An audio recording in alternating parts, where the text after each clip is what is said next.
जहाँ पे मुझे दुकान करनी है ना, नई दुकान करनी है, वहाँ पे ना पहले से ही 5-6 दुकानें हैं। क्या मेरी दुकान वहाँ पे चलेगी? ऐसे बहुत क्वेश्चन आते हैं मेरे पास। 1-2 वीडियो भी बना रखे मैंने इस टॉपिक पे। मैंने कहा चला 1-2 पॉइंट और जोड़ के आज एक वीडियो बना देता हूँ। वैसे पहले वाली वीडियो से कुछ अलग वीडियो है ये, ज़रूर देखना इसको। जिसने पहले भी देखी है वो भी ज़रूर देखना। तो जिस एरिया में आपको दुकान करनी है वहाँ पे 5-6 दुकानें पहले से ही है।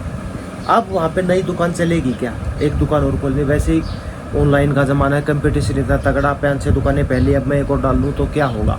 कस्टमर सीमित है।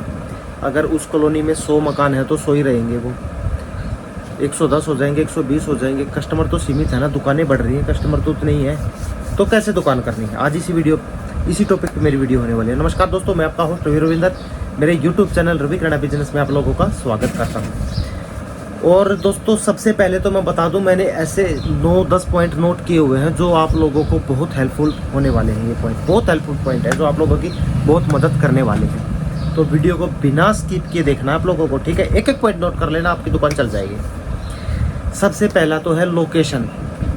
देखो, किसी कॉलोनी में दुकान करनी है आपको या गाँव में करनी है, आपके एरिया में 5-6 दुकान पहले से ही हैं।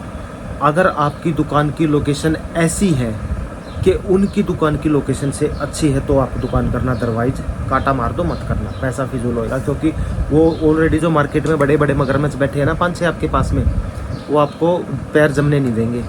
तो जैसा कि मैंने बताया, कस्टमर तो सीमित है और उन कस्टमरों को उन्होंने कैप्चर किया। आप कैसे कैप्चर करोगे उस चीज़ को? आपकी लोकेशन डिपेंड करती है। अगर आपकी लोकेशन अच्छी है ना तो आप दुकान कर लेना, अदरवाइज मत करना। लोकेशन कैसी अच्छी होगी? आप ये बोलोगे यार लोकेशन कैसी अच्छी होगी? लोकेशन वो अच्छी होती है जो मेन जो कॉलोनी है, जैसे कॉलोनी में ही करनी है, गांव है, मेन ऐसी जगह होनी चाहिए जहाँ से पूरे गांव का आना जाना हो, पूरी कॉलोनी का आना जाना हो। वहाँ पे आप दुकान करोगे तो आपकी दुकान चलेगी।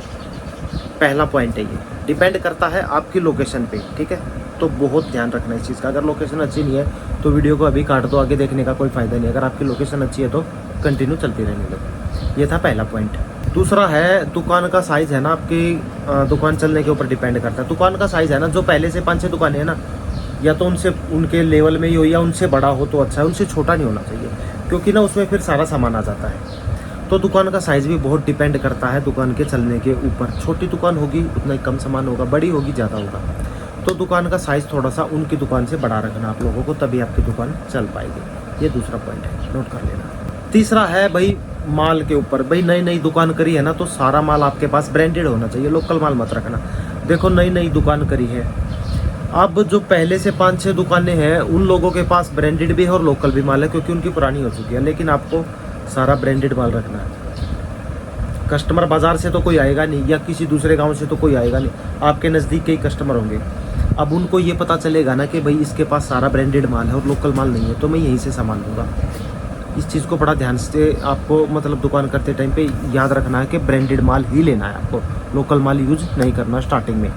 हालांकि बाद में कर सकते हो क्योंकि मार्जिन अच्छा खासा है, लेकिन स्टार्टिंग में आपको ब्रांडेड माल यूज करना है। चौथा पॉइंट मैं बता दूं, आपकी दुकान की डेकोरेशन लुक में ऐसी होनी चाहिए कि एक बार में देखते ही बंदे को लग जाए हाँ भाई क्या लुकिंग है दुकान की। इस तरीके की लुक होनी चाहिए दुकान की। लुक भी डिपेंड करती है कस्टमर के आने का। अब देखो, कॉस्मेटिक का सेक्शन अलग होना चाहिए, कोल्ड ड्रिंक्स का सेक्शन अलग होना चाहिए, ग्रोसरी का सेक्शन अलग होना चाहिए। इस तरीके की लुक आपको दुकान को देनी है। बिस्किट्स अलग होने चाहिए, बेकरी का आइटम अलग होना चाहिए।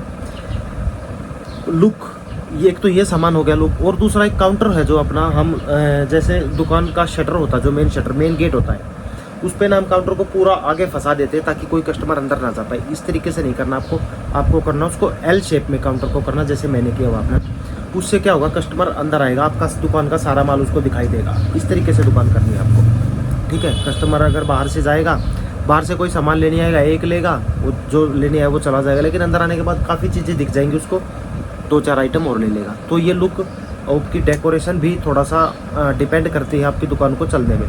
तो इस तरीके की लुक देनी है कि बाहर से ऐसी देखे क्या बात है भाई, क्या दुकान बनाई है, ठीक है? ये है नंबर 4। 5वें पॉइंट की बात कर लो मैं, कम से कम 4-5 महीने तो आपको दुकान का रेट बिल्कुल कम रखना है और दुकानों से। अब और दुकानों वाले मार्जिन कैसे कम करेंगे? वो देखो, उनकी पहले से ही दुकान है, उन्होंने एक आइटम है।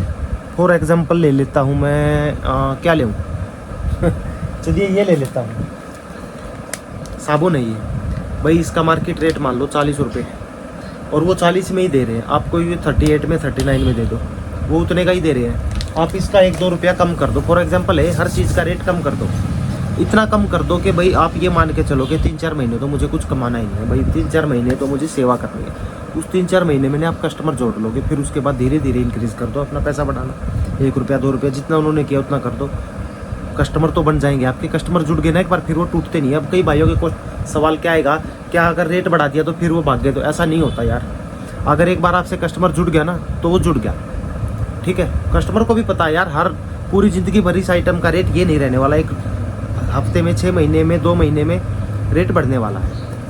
तो ये है पॉइंट नंबर 5। अब पॉइंट नंबर 6 की बात कर लेता हूँ मैं, वो पॉइंट नंबर 5 से जुड़ी हुई है। देखो, किराने की दुकान करनी है और 5-6 दुकानें पहले से ही हैं, तो आपको किराए की दुकान नहीं करनी है। क्यों नहीं करनी है वो मैं बता देता हूँ। किराए की दुकान में होता क्या है कि जो किराए की दुकान करोगे आप, उसमें मार्जिन तो सारा मकान मालिक, जो किराए की दुकान वाला ही ले लेगा आपसे। क्यों ले लेगा? क्योंकि देखो, आप तो जो पहला पॉइंट मैंने बताया कि आप रेट, जैसे कि मैंने इसका बताया, कम करके दोगे। रेट कम कर दिया तो फिर किराया कहाँ से देंगे? अब अगर मार्जिन नहीं लिया तो किराया भी तो देना है ना। तो दुकान अपनी होनी चाहिए, ये चीज़ ध्यान रखना। दुकान अपनी होगी तभी आप रेट कम कर पाओगे, अगर दुकान अपनी नहीं तो रेट कम कर ही नहीं पाओगे। किराया भी निकालना, बिजली का खर्च भी है, बहुत चीज़ें हैं। तो हो सके तो दुकान अपनी हो तो ही करना।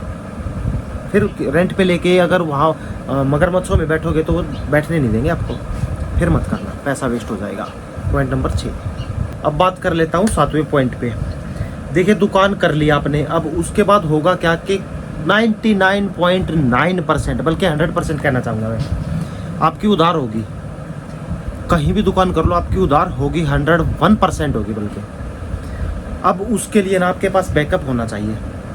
क्या बैकअप होना चाहिए? मान लीजिए आपने 3-4 लाख रुपए में दुकान स्टार्ट कर ली, 3-4 लाख रुपए का माल लेके दुकान स्टार्ट कर ली। अब उसमें से आपकी 50-60-70 हज़ार रुपये की उधार होगी। दुकान पे पूरा माल भरा है, 60-70 हज़ार का, 1 लाख का माल 1 महीने में उधार पे उठ गया। अब उसके बाद क्या करोगे? 1 लाख का बैकअप होना चाहिए आपके पास। 1 लाख का बैकअप होगा तब वो उधार थोड़ा सा कंट्रोल में आ जाएगी। अब ये तो है नहीं कि उधार चला गया 1 लाख का माल, अब दुकान पे माल रखना ही छोड़ दोगे, जब उधार आएगी तभी माल रखूँगा, नहीं। आपके पास अलग से 1 लाख का बैकअप होना चाहिए, तब आपको दुकान करनी है, क्योंकि उधार जाएगी। अब कई भाई क्या सोचेंगे, मैं उधार दूंगा ही नहीं। ये बिल्कुल अपने दिमाग से निकाल लेना कि उधार दूंगा ही नहीं, क्योंकि आपको नॉलेज नहीं है। लेकिन उधार 101% होगी। आपकी गली मोहल्ले कॉलोनी वाले कोई ना कोई आपसे उधार लेगा, बहुत आदमी लेंगे, कोई ना कोई क्या बहुत आदमी लेंगे। तो उधार भी उन्हीं की करनी है, जेन्युइन बंदों की। ये नहीं है कि सबको उठा के उधार पकड़ा दी, फिर आपके पैसे मर जाएंगे। जेन्युइन बंदों की उधार करनी है, उसके लिए आपके पास 1 लाख का बैकअप होना चाहिए, तब दुकान करना। अगर आपको लगे दुकान करने के बाद मेरे पास 1 लाख रुपए मेरे हाथ में है, तब दुकान करने की सोचना। 7वां पॉइंट। पॉइंट नंबर 8 की बात कर लेता हूँ। आपको ना अपनी दुकान में छोटे से छोटा और बड़े से बड़ा आइटम रखना है। अब ये मैं नहीं कहूँगा कि एक दुकान है तो सारा माल रखना है, किसी भी दुकान में नहीं मिलेगा सारा माल, कुछ ना कुछ कमी हर दुकान में मिलेगी। लेकिन कुछ तो हद तक तो आप 90% 95% अपने माल को भर सकते हो। छोटी से छोटी दुकान में ना छोटे से छोटे आइटम और बड़े से बड़े आइटम तो रख सकते हो। मतलब कस्टमर आए, 20 आइटम की लिस्ट लाए तो 20 के 20 उसको मिलने चाहिए। इस तरीके से दुकान करनी है। कस्टमर आया, 20 आइटम है नहीं, 5-6 आइटम मिले ही नहीं, और नेक्स्ट टाइम पे क्यों आएगा जब पूरे आइटम मिलते नहीं। तो सारा माल भर के रखना है, तब आपकी दुकान चलेगी, ठीक है। 8वां पॉइंट था। अब बात कर लेता हूँ लास्ट पॉइंट की, 9वें पॉइंट की। देखिए, 5-6 दुकानें हैं या 6, 7, 10, 20 जितनी भी हैं, आपको एक ऐसा यूनिक आइटम रखना जो उनके पास है ही नहीं। फॉर एग्जाम्पल मैं दिखा देता हूँ। ये देखिए, प्रिंटर रखा है सामने, आइसक्रीम भी है, आप लोगों को पता है आइसक्रीम का फ्रिज है। फॉर एग्जाम्पल बता रहा हूँ, या प्रिंटर या आइसक्रीम या फिर सब्जी, तीनों में से कुछ भी एक रखिए, या फिर तीनों ही रख लीजिए, क्योंकि तीनों चीज़ें उन दुकानों के पास नहीं होंगी। उससे बेनिफिट क्या मिलने वाला? कोई प्रिंट कराने आ गया तो वो आपकी दुकान पे आ गया, अब आपकी दुकान पे सामान देखेगा ना, वो चाहेगा कि नेक्स्ट टाइम पे मुझे ये सामान चाहिए था, ये दुकान इस सामान वो सामान इस दुकान पे तो है, तो मैं यहीं से क्यों ना लूँ, वहाँ से क्यों लूँ, और दुकान पे है ही नहीं तो मैं यहीं से लूँगा। इन चीज़ों का ये फ़ायदा है कि ये कस्टमर को जोड़ने में काम आएंगे। एक कस्टमर है आपके पास नहीं आता वो, लेकिन प्रिंटर कराने आ गया, फ़ोटोकॉपी कराने आ गया, कुछ भी कराने आ गया प्रिंटर से रिलेटेड, तो जब वो प्रिंटर वो चीज़ें स्कैन कराने आएगा, फोटोकॉपी कराने आएगा ना, उसके बाद वो आपका कस्टमर बन जाएगा। ऐसे ही मान लो 50 कस्टमर आ जाते हैं महीने में, 100 आदमी आ जाते, उसमें से अगर 10 आदमियों ने 10 कस्टमर भी आपने जोड़ लिए तो आपका 10% का तो फायदा हो गया। 10% कस्टमर आपकी दुकान से जुड़ गए, किसके थ्रू? प्रिंटर के थ्रू, सब्जी के थ्रू या आइसक्रीम के थ्रू, इनके थ्रू आपके कस्टमर जुड़ गए। तो ये चीज़ें आपको रखनी है, और दुकानों पे तो है ही नहीं, लेकिन आपके पास है ये, तो इससे आपका कस्टमर जुड़ जाएगा। ठीक है, ये थे मेरे 9 पॉइंट, मेन से पॉइंट जो मुझे लगा कि ये चीज़ें नई दुकान करने के लिए एक अच्छी चीज़ें 9 पॉइंट है, अच्छे पॉइंट है मतलब। ठीक है, तो उम्मीद करता हूँ मेरी वीडियो पसंद आई, अच्छी लगी हो तो लाइक कर देना, चैनल को सब्सक्राइब कर देना, कमेंट करना कि किस टॉपिक पे आपको नेक्स्ट वीडियो चाहिए, उसी टॉपिक पे आ जाएगी। ठीक है, नमस्कार।